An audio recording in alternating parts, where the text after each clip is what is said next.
Hi అండి. Billionaire wife part 10. Grey colour చీరలో ఆత్మవిశ్వాసంతో ఆమె మరింత ప్రకాశవంతంగా కనిపించింది. త్రిశాల స్టైలిష్ గా స్టోరేజ్ వైపుకి నడిచి వచ్చింది. ఆమె హీల్స్ శబ్దం హాల్ అంతా మారుమోగింది. హలో మిస్టర్ సూరజ్ సింగ్ రాథోడ్ అని అంది ఆమె. నువ్వు చాలా కష్టపడేవాడివి, ప్రభావవంతుడివి. నేను ఒప్పుకుంటాను సూరజ్, కానీ ప్రతిసారి కష్టం ప్రతిభ మాత్రమే గెలుస్తాయని లేదు కదా. ఇది నా తెలివితేటల విజయం. నీకు చాలా దగ్గరైన ఎవరో నిన్ను మోసం చేస్తున్నట్టున్నారు. బహుశా నీ ఇంట్లోనే ఎవరో, నువ్వు నీ వారిగా భావించిన వారిలో ఎవరో అని చెప్పి అర్థవంతంగా అతని కళ్ళలోకి చూస్తూ ఒక కన్ను గీటింది.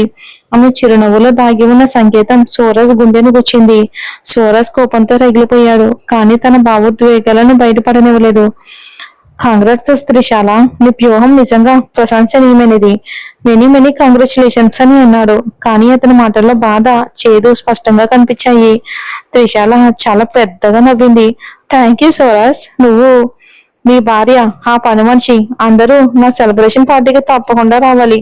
నువ్వు ఓటమిని ఎలా జీర్ణించుకుంటావో, ఆమె నీ పక్కన ఎలా నిలబడుతుందో చూడడం చాలా ఫన్నీగా ఉంటుంది అని వెటకారంగా అంది. ఆ మాటలు సూరజ్ మనసును మరింత గాయపరిచాయి. నీలక్షి ఈ ఓటమికి కారణం ఆమెనా? త్రిశాల ఆమె గురించి అంటుందా అని అనుకున్నాడు. అతని మెదడు పనిచేయటం మానేసింది. ఇది అతనికి రెండింతల దెబ్బలా అనిపించింది.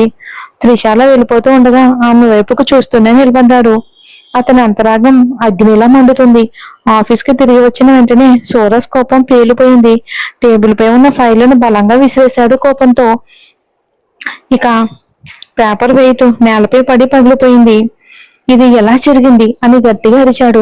నా నమ్మకాన్ని ఎవరు ద్రోహం చేశారు? నా మీద ఎవరు కుట్ర చేస్తున్నారు? అతని ముఖం కోపంతో ఎర్రబడిపోయింది. శ్వాస బరువుగా మారింది. కుర్చీని కూడా బలంగా కొట్టాడు. ఒక ఫైల్ గాల్లో ఎగిరిపోయింది. అప్పుడే కార్తీక్ దగ్గరికి వచ్చాడు. సార్, దయచేసి ప్రశాంతంగా ఉండండి. ఇది ఒక కుట్ర కావచ్చు, మనం దర్యాప్తు చేస్తాం, అన్ని సరిచేస్తాం అని అతన్ని ఓదార్చేందుకు ప్రయత్నించాడు కార్తీక్. కానీ సూరజ్ మనసు నమ్మక ద్రోహం వలన తీవ్రంగా గాయపడింది. నాకు చాలా దగ్గరైన ఎవరో, నా సొంత వాళ్ళలో ఎవరో నా మీద కుట్ర చేశారు కార్తీక్. కనీసం నాకేమాత్రం అనుమానం కూడా రాలేదు అని బాధగా అన్నాడు. కిటికీ బయటకు చూశాడు. బయట బలమైన గాలి వస్తుంది. త్రిశాల చెప్పింది నిజమే. నా ఇంట్లోనే ఎవరో నా శత్రువులు ఉన్నారు. అది అంశుమన్ అయి ఉండొచ్చా, లేక మరెవరైనా అని ఆలోచించాడు. తలని చేతుల్లో పెట్టుకుని కుర్చీలో కూర్చున్నాడు. నేను అన్నీ నిర్మించాను, ఇప్పుడు అవన్నీ నా కళ్ళ ముందే కూలిపోతున్నాయి అని నిస్సహాయంగా బాధగా అన్నాడు. అతని జీవితంలో ఇది ఒక కీలక మలుపుగా మారింది. అతను కళ్ళను మూసుకున్నాడు. నీలక్షి జ్ఞాపకాలు అతని మనసులో మెదిలాయి. ఆమె ప్రేమ, ఆమె శ్రద్ధ, ఆమె మృదుత్వం. కానీ ఇప్పుడు జ్ఞాపకాలు కూడా అతనికి మరింత బాధను కలిగిస్తున్నాయి. హవేలీలో నీలక్షికి విషయాలు ఏవీ తెలియదు. సూరజ్ లేని సమయంలో ఆమె నిశ్శబ్దంగా తన పనులు చేసుకుంటుంది. సార్ ఈ రోజు తిరిగి వస్తారు, బహుశా చాలా అలసిపోయి ఉంటారు. ఆయన కోసం ఏదైనా మంచిగా వంట చేస్తాను అని అనుకుంది. ఇక గాయత్రి, దేవిక తమ ప్లానింగ్స్ ని అయితే కొనసాగిస్తున్నారు. అంశుమన్, అనన్య మాత్రం త్రిశాలతో కలిసి కుట్రలో మునిగిపోయారు. హవేలీ గోడల మధ్య రహస్యాలన్నీ దాగి ఉన్నాయి. సూరజ్ కోపం ఒక కొత్త తుఫానుకు సంకేతంగా మారిపోతుంది. నీలక్షి అతని కోసం తాళి సిద్ధం చేసింది. కానీ తన ప్రేమ ఒక ప్రమాద నీడలో ఉందని ఆమెకు తెలియదు.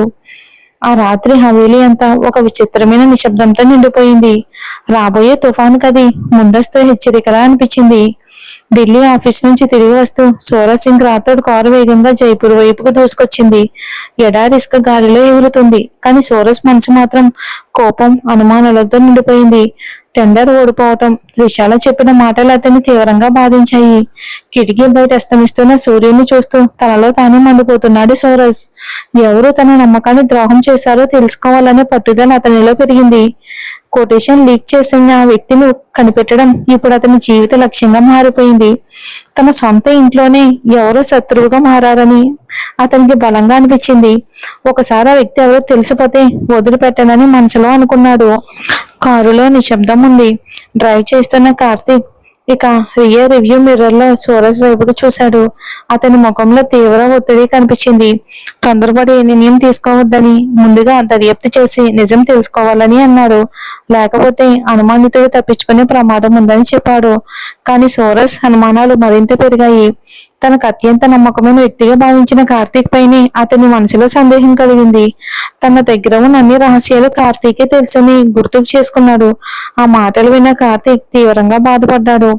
జీవితాంతం నమ్మకంగా పనిచేసిన తనపై కూడా అనుమానం రావటం అతనికి షాక్ ఇచ్చింది. సోరస్ మాత్రం ప్రస్తుతం ఎలాంటి వివరణలు వినే స్థితిలో లేడు. తనకు ఆధారాలు కావాలని నిజంగా ద్రోహం చేసిన వాడే అయితే అతని చివరి రోజు అవుతుందని హెచ్చరించాడు. సోరస్ మనసు పూర్తిగా గందరగోళంలో మునిగిపోయింది. కోపం అందరిపైన పడుతుంది. అయినా తనను తన అదుపులో ఉంచుకున్నాడు.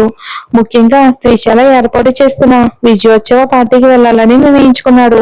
అక్కడ తన శత్రువు గురించి ఏదైనా ఆధారం దొరుకుతుందేమోనని అనుకున్నాడు. హవేలీకి చేరుకున్న వెంటనే అతని చూపు నీలక్ష్మిని వెతకడం ప్రారంభించింది. హాల్లో అడుగు పెట్టగానే ఒక మూలలో నిలబడి తన వైపుకి చూస్తున్న నీలక్ష్మి కనిపించింది. కానీ సోరస్ కనిపించగానే ఆమె వెంటనే తలను వంచి తన వెనక దాక్కోవడానికి ప్రయత్నించింది. ఆమె ప్రవర్తన సోరస్ ను ఆశ్చర్యపరిచింది, బాధపరిచింది కూడా.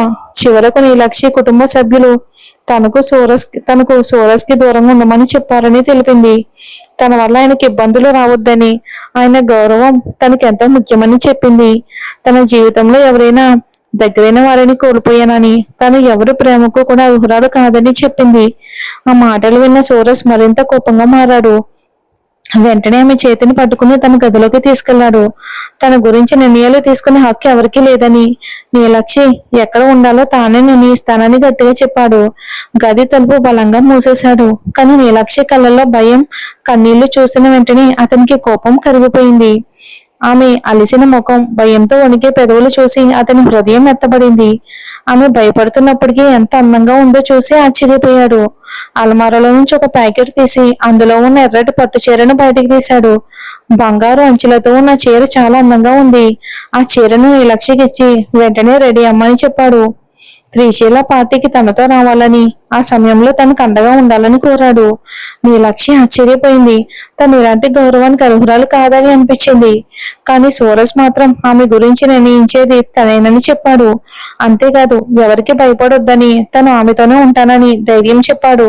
నీలక్ష్మి గది నుంచి బయటికి వెళ్ళింది. ఇక గంగ సహాయంతో ఆ ఎర్రటి పట్టు చీర కట్టుకుంది.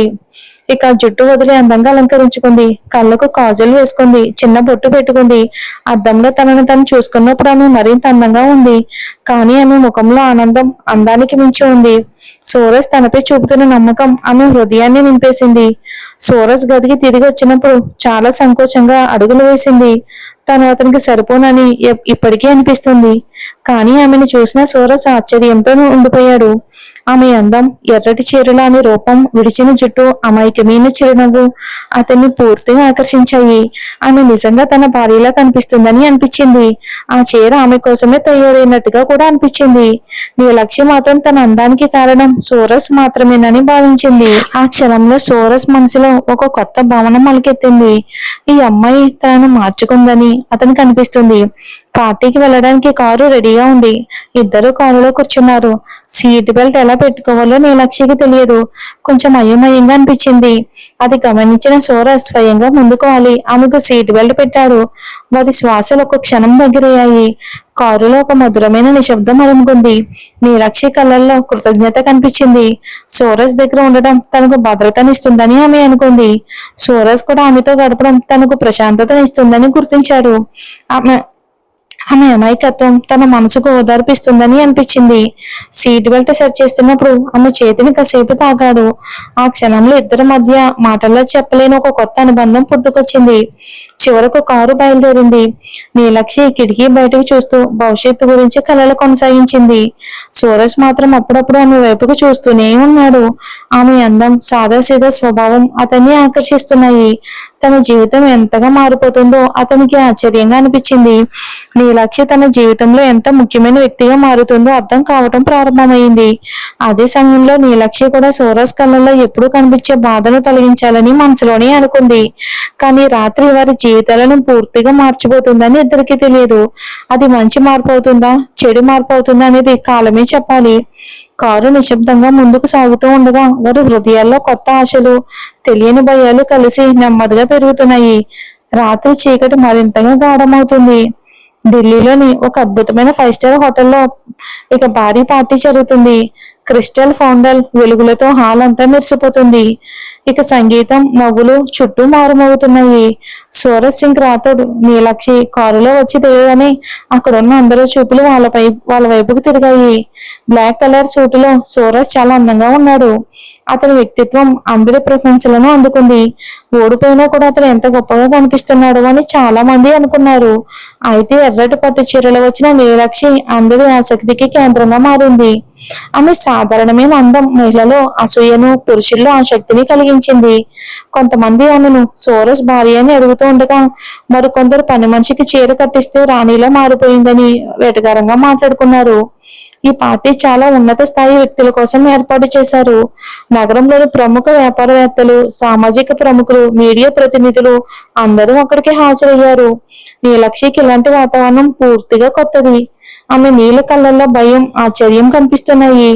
గుండె వేగంగా కొట్టుకుంటుంది. ఇక సూరజ్ సార్, నేను ఇక్కడికి ఎందుకు వచ్చాను? ఇక్కడ ఉన్న వాళ్ళ స్థాయికి నేను సరిపోను. నన్ను వీళ్ళు అంగీకరిస్తారా అని ఆమె మనసులో అనుకుంది. ఆమె భయాన్ని గమనించిన సూరజ్ ఆమె వైపుకు చూశాడు. అతని కళ్ళల్లో కనిపించిన భరోసా నీలక్షికి కొంత ధైర్యం ఇచ్చింది. నీలక్షి మెల్లగా సూరజ్ చేతిని పట్టుకుంది.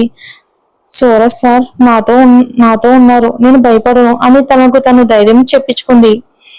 సూరజ్ చిన్నగా నవ్వాడు. ఆ ఒక్క నవ్వుతూనే నీలక్షి భయం కొంత తగ్గిపోయింది. అప్పుడు ఆ పార్టీ హోస్ట్ అయిన త్రిశాల వాళ్ళ వైపుకు నడుచుకుంటూ వచ్చింది.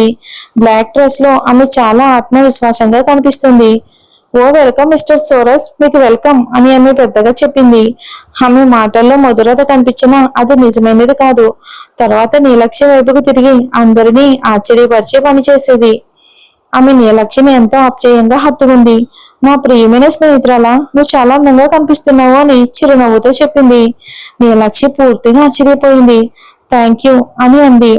త్రిశాల ఎందుకు ఇలా ప్రవర్తిస్తుందో ఆమెకు అర్థం కాలేదు. ఎందుకంటే ఆమెకు త్రిశాల గురించి అసలు పరిచయం కూడా లేదు. ఈ దృశ్యం చూసి హాల్లో ఉన్న వాళ్ళు ఆశ్చర్యపోయారు. త్రిశాల ఒక పని మనిషిని తన ప్రియమైన స్నేహితురాలు అని పిలవటం అందరికీ షాక్ ఇచ్చింది. కానీ ఇదంతా చూసిన అనన్య కోపంతో రగిలిపోయింది. ఖరీదైన డ్రెస్ లో అక్కడే నిలబడి ఉన్నామే నీలక్షి వైపుగా కోపంగా చూసింది. అదే చూడండి, పని మనిషి ఇప్పుడు బెస్ట్ ఫ్రెండ్ కూడా అయిపోయిందా? సూరజ్ సార్తో కలిసి చీర కట్టుకుని ఇక్కడికి రాణిలా వచ్చావు అని వెటకారంగా అంది. ఆ మాటలు విన్న నీలక్షి ముఖం సిగ్గుతో ఎర్రబడింది. నేను అని చెప్పబోయింది, కానీ అనన్య ఆమె మాట మధ్యలోనే ఆపేసింది. నోరు మూసుకో, నీ తెలివితేటలు అందరికీ కనిపిస్తున్నాయి. సూరజ్ సార్కి నీలాంటి వాళ్ళు అవసరం లేదు. నువ్వే ఆయన వెనకాల తిరుగుతూ ఉంటావు. ఎంత అతుక్కుపోయే స్వభావమో అని అవమానించింది. అప్పుడే త్రిశాల మధ్యలో జోక్యం చేసుకుంది. ఆమె అనన్య వైపుకు చూసింది. అనన్య, నీ హద్దుల్లో ఉండు.